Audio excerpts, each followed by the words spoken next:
Windows aren't the only high-performance product being built in factories. Let's take a look at what it's like to put together an entire house on an assembly line. The actual construction of the house happened over 4 weeks. The modular foundation is precast concrete that you can then set the house on top of. So the foundation was put in a day.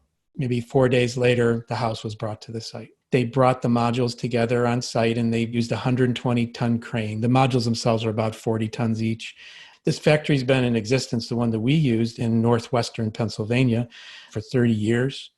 Not a lot of builders are building high-performance homes in the factory right now, but this factory perhaps learned some things from our experience, things they'll do again and some things they won't do again. There's so many facets about why it's better to build a house in a factory. One of the things is materials of construction. The materials of construction are all under a roof. They're delivered from the factory where they come to the assembly line, and things are built. And things are also built from the inside out, which is very different than typical field or stick-built construction.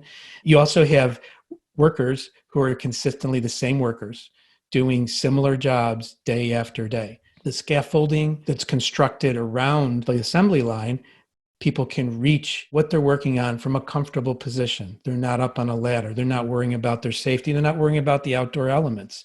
They can be working more comfortably. That includes above and below. The house module actually moves over a pit, like you might see in some old-time garages where people are doing an oil change from underneath.